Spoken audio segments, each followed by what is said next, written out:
all over probably the states need them. Because, I'm driving to work this morning.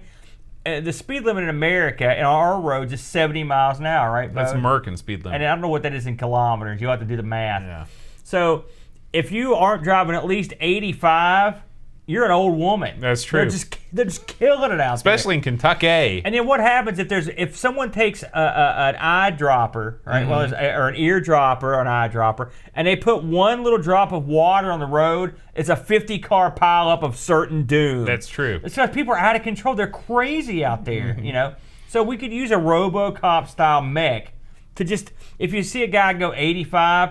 Put a hole in just one hole. One hole in the tire. No, not in the tire. In his head? No, right in the bumper. Oh, a little the warning bumper. shot. Okay. Okay. Another thing I'd like to do is, remember in the Bond movie, they had a helicopter with a freaking magnet on the top. And so, okay, here's the bad guy. I'm escaping. I'm a bad guy. Boom, boom, boom, boom. Here comes the helicopter. Bam, giant magnet. They just slip that sucker off the ground. Oh. And after you get up so high in the air, you drop him. You just drop him. Court's adjourned. You know what I mean? What movie was that? It was one of the early Bond movies. It may have been Dr. No or one of the other. That's the way you do it. I have to watch that I always wonder why they didn't do that with car chases. Have a helicopter with a big old magnet on the bottom. That'd be awesome. It would be awesome. I guess power lines and stuff. And I think the helicopter weighs much, much less than a car. It would be difficult to lift you get one of those big Russian helicopters that look like 50 tanks. That's true. Get one of those Remember Russian in Red tank Dawn helicopters. when that helicopter comes up? You ever seen that? No. You can tell me about it. Move along. Red Dawn. Coming soon to a Spectrum near you. Man. Let's talk about Robocop the game, Aaron. Okay, Robocop the game. Now this game I'd heard a lot about. Now this is one of the few games we've done on this show that I actually have had a cup of coffee with in the past.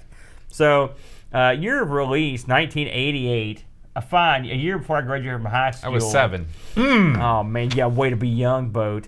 So this thing was authored by a slew of folk. I'm going to go through some of their credentials here because they're important. You had Mike Lamb. He's a brother of Robert Lamb from Chicago. I don't know. He did Arkanoid and Revenge of Dope, if you recall that one. Batman the movie, Combat School. There's a port of that on here. Man, who knew? we got so many games to play on the Spectrum. I can't wait. Pool. Gotta have Pool. Renegade. All right. The Spectrum Copy program. Like that one. You also did Top Gun. Hey, not bad. That's amongst the things he did. Then you've got Dawn Drake. Now, Dawn, I'm assuming this is a lady. Is that Dawn's not a man's name anywhere in the known world, is it? She did Airborne Ranger, which I played that on the PC, if you remember that one. Batman the movie, Breakthrough, Games, Summer Edition. All right, Go for the Gold. It's a knockout. Sounds pretty good. I can't wait to play it. We've yet to do a boxing game on the Spectrum. Road Runner and Target Renegade. And then you've got Jonathan Dunn. He did the Addams Family on the spec. Did you know they had an Addams Family on here? We're playing it next week. You're making that up. No. Oh, really? Yeah. Wow. You saw the future, eh? Chase HQ, he was in that. He was in Guerrilla War, New Zealand Story. So Renegade 3, which I've not heard good things about that. Then lastly, you had Bill Harbison. He was in Chase HQ, Dragon Ninja. I want to get that in sometime. Le Mans, WEC Le Mans. So you got some guys that did some heavy duty booty here. There's a lot of good action here out of these guys. Of course, this is a movie tie-in to the film RoboCop. This is a one-player game. Now, I could not get the joystick to work on it, so I had to use the key. It wouldn't work for me. My setup, it wouldn't work. I don't know why. You need to play on a real Spectrum. I got that program you were talking about, and it still... Actually, I didn't try it on there, but it didn't work for me. So this was released at this is a bargain basement price here, Boat, in my opinion. You could get this bad boy for £8.95 on tape, and the disc version, £14.95. I'll tell you the reason why. Why? Because this was released in 1988. Right. The Spectrum was not a new system by 88. Well, I'm just saying. So they were marking things down left and right. That's a good deal, though. It is. Is my point. Every game's a bargain on the Spectrum. You got a good point there. So this came out on a million different computers and home consoles in various forms, right? Yeah. You got the Amstrad, you got the C64. You got the arcade game. MSX. Yeah, we'll get to that. The NES and the Sega Master System got this game as well. Now, have you played this on any? I mean, we did this on the Amiga, as I recall, too. I want to say that this game was back. It was at the skate arena when I was in maybe 8th or 9th grade. This was a Data East joint, and so it's a Data East was doing a lot of good stuff back in those days, man, including that spy game, Sly Spy was theirs. Of course, Bad Dudes was there. They did some good stuff, and I will say this was not one that I played a lot in the arcade. And the reason, although it did have that Data East look to it, they had this sort of font that they used. The look of the game, I don't know if it was a resolution, I don't know what it was, but the Data East games of that era had this specific look. It was a very Bad Dude sort of look. Well, I mean, Bad Dudes wasn't the first one to do it, but it does. Yeah, they all had something. That's what it reminds me of. Yeah. So again, this game really didn't have a lot to do with some of the other games. Now, by the way, this had a Tandy Color Computer release, Color Computer 3. I'm on it. Well, I'm going to be finding that. Yeah, that's going to be episode 1 of the Coco Show. So, please. So, what did you think of this game? Walk us through this. Tell the fine folks what the game is and how it works. So this is a side-scrolling shooter. You play as Robocop, the titular Robocop. Officer Murphy, I believe was his name. And you progress through the stage, going from left to right, shooting bad guys with your gun. As you traverse through the stage, you can pick up upgrades for your gun, which give you a more powerful weapon. And health and bullets. Now, one of the things that makes this game interesting and unique is that you do have a limited number of bullets that you have. Yeah. And once you run out of bullets, Robocop becomes a street fighting man. He's robo-screwed. Yeah. Is what happens. He goes out there and sucks. Because you can punch, but guess what? Nobody else is punching out there. Everybody else is packing the heat. They're packing heat. They're running over you with crap. They're beating you like a dog. So you really have to manage your ammo in this game. Now, one of the cool things about this game is once you upgrade your weapons, then you continue to have the ammo for your weaker gun as well as your stronger gun. Yeah. And your new gun is going to be much more powerful, so you can blow through guys. You roll through that one, and you move back to whatever your backup gun is. And I like that. I like the fact that they didn't make you switch between guns. Yeah, because I hate that. You're never going to want to pick the weaker gun. You're always going to want the big guy. Also, you're not going to want to fiddle around with the keyboard anymore than you have to. Yeah, absolutely. And so this game is, I struggle to say it's a kind of a slow plotting endeavor. To be honest you're with you. plotting. Everyone else is going great. Yeah, Robocop is not a fast-moving speed demon. Why did they not put wheels on this guy? He is, yeah. He needed some of those shoes that have the roller skates on the back. Rollerblades. Some Heelys, I think is what they're called. That'd be better. They were invented back in the day. No, but he could sure use some. Now, when you complete a stage, Robocop enters the 3D world because he walks back towards another street. Yeah. And sometimes that will lead you to a first-person view where Robocop will have to defeat a bad guy who's holding a hostage. How'd that go for you? Well, it's funny because you spend a lot of time shooting the hostage's arm, which is obviously his weak point. I got to a certain point in this game where I had to flip the tape. And then I was unable to flip the tape because I didn't have a tape drive. I was using the phone. I played the disc version. I probably should have gone with that on the emulator, but I wanted to be authentic. I wanted to play it on the original 48K. Now, did the tape version have the cool digitized voices in it? No. Okay, so you played you might have even played the 128K version if you had the digitized voices. It was cool. Robocop, it should be said, because I have watched some footage of the 128K version. It's got some great music. Yeah, it does. One of the most iconic songs of the Spectrum era comes from Robocop. I almost picked it as the theme for this show, actually, when I was thinking about the digitized music in this was great, but the digitized sound. What are some of the samples they give you? He says all the lines from the little credo. It's cool. Protect the innocent. That's right. Yeah. I mean, I was like, wow.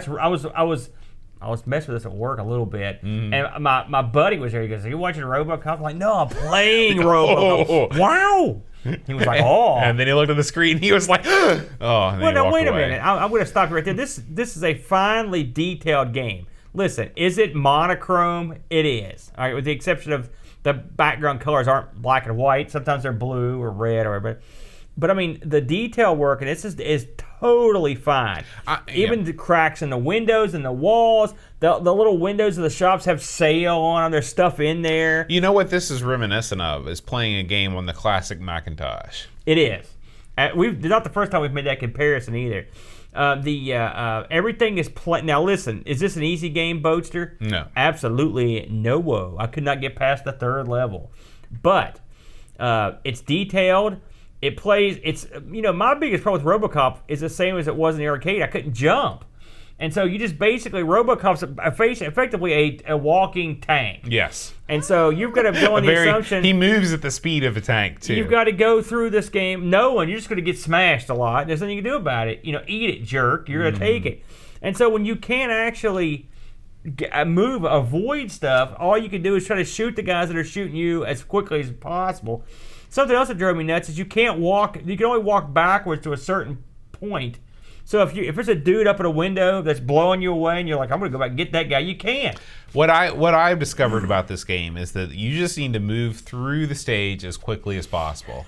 You cannot stop and try and kill everything. Quickly. He's slow. Yeah, you just got to keep on plodding through at the glacial speed that Robocop goes, because the rest of the guys in this game can move at least twice as fast as you can. They can also fire twice as fast as you can. Something else that would happen to me is if I was getting particularly pummeled, like Robocop seemed to sort of freeze. Yeah. And they would just pound Robocop like a dog, and you're just like, I can't move. Help me, anybody. And because a big part of this game is ducking when you shoot. Well, guess what? The bad guys can duck too. The bad guys come in mass. The bad guys are shooting. There's like 3 or 4 guys shooting from all over the screen, and the bullets converge on your spot. And the thing is, the bad guys aren't stupid. They're not going to shoot at you when they know they can't hit you. So when you go to hit them, they just wait and they shoot you again. Absolutely. It's extremely hard. Another thing I had trouble was negotiating stairs. Not the easiest thing. To get up you have to stairs. line yourself up just right. Yeah, and so if you're in a hurry, if you're getting hammered and you get to the stairs, you're boned. Something else, I think, the screen that you come to the 2nd level where you have to shoot that hostage in like the first person, or shoot the guy that's got the hostage. I think I shot the hostage. I know I did, because the hostage disappeared, and then I just shot the guy that was holding their hostage. So apparently you can blow away the hostage, then blow away the guy that was holding their hostage, as far as I can tell. That's how they roll in Detroit. So I thought that was... I will say that would amuse me, but I don't think I got the point total I should have, because I think I killed the hostage. Yeah, and this is one of these games that I obviously didn't get very far at all because of the tape situation, but I watched some playthroughs of this, and this game does hit the high points of the movie. You got the Ed 209 or whatever in there. There's several of them. Yeah. So it does do a pretty faithful job of recreating the iconic scenes of the movie. But Ed's a puss in this too. You just wait till he starts shooting, and you shoot him, and when you kill him, he just sort of, it's almost like when a power supply, a computer blows up, it just smokes, and then you look back and Ed's still there. He's charred, beat down. You're given 3 lives in this game, and you're giving a pretty generous health meter. But the problem is you're just constantly soaking up bullets because your enemies are just firing at you. And the way that the game sets up the enemies, you're left in these positions where you have no choice but just to take 7 or 8 bullets every time you try and take aim to take somebody down. Yeah, it's this game for me was a mixed bag. And the funny thing is, I'll tell you, I've played this in the arcade a million times and on other systems. It's never an easy game. I know it's beloved, and I can see why, because in terms of a good-looking, good-sounding, pretty fun game, this ticks all the boxes off. That's not the problem. It's just I'm not very good at it. This is one of those games, and we've talked this before when we did Manic Miner, for example.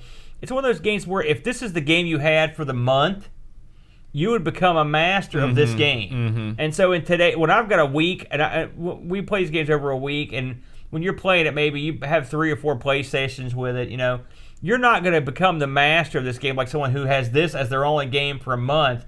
And you can see how this game could be endearing to somebody if they play it over and over and they get really good at it and run through it over and over and over. It's good looking. It's got a lot of character. It was well thought out. The level design, everything was perfectly fine. The control it's okay once you get used to it. But it's goofy.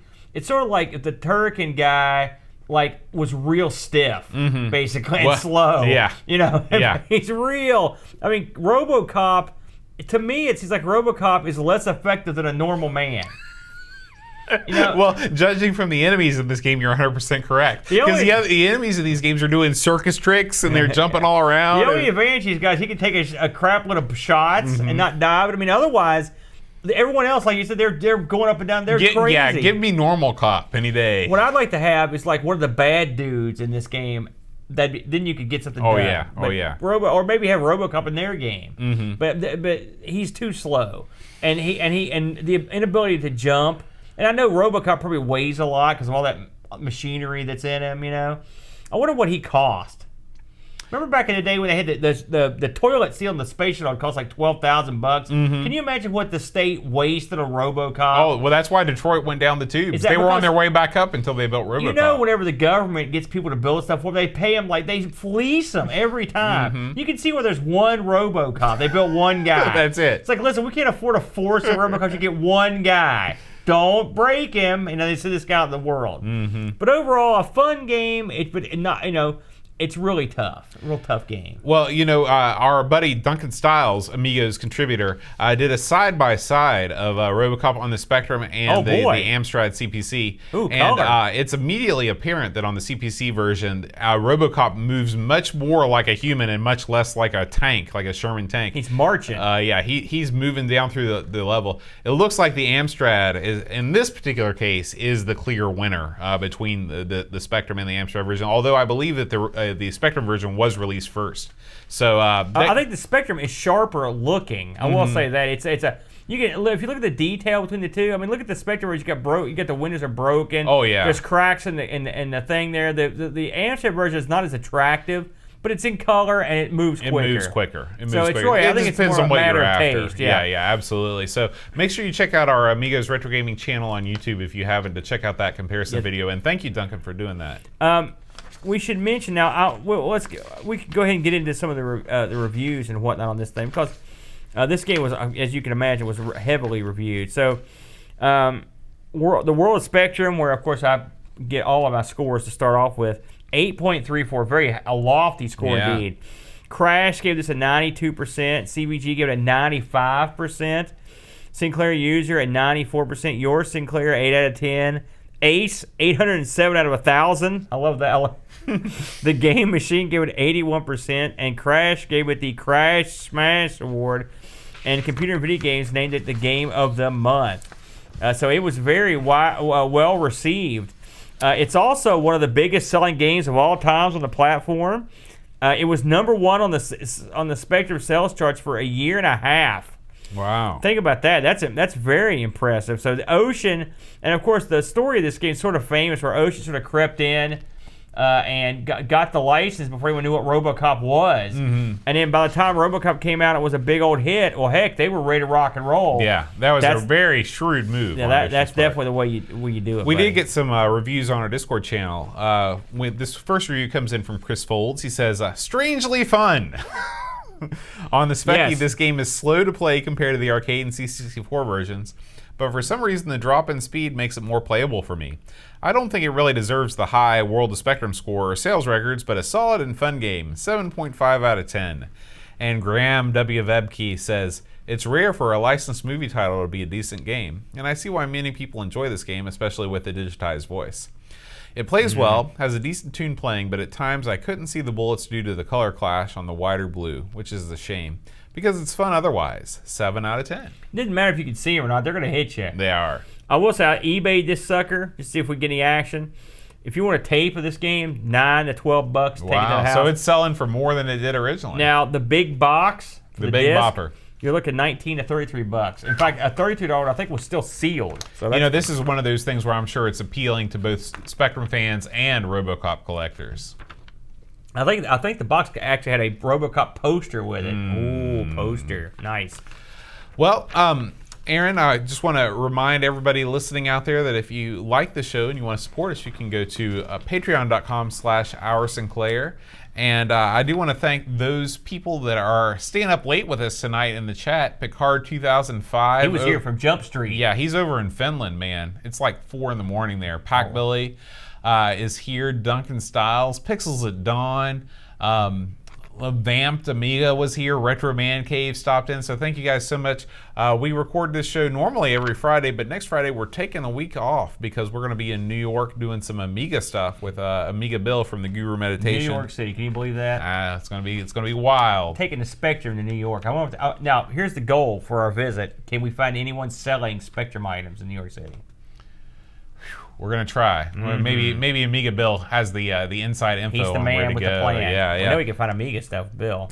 But I would like to thank our supporters too. All the fine folks that make this show happen: Laurent Giroux, Gary Heather, Eric Nelson, Harbonaut, Graham Vebke, Frodo NL, Tapes from the Crypt, Pixels at Dawn, Chris Foltz, Paul Harrington, and Christopher Hassel. And you know what I just realized? This is actually this particular episode is going to tape after we're already back from New York. Wacky. Yeah.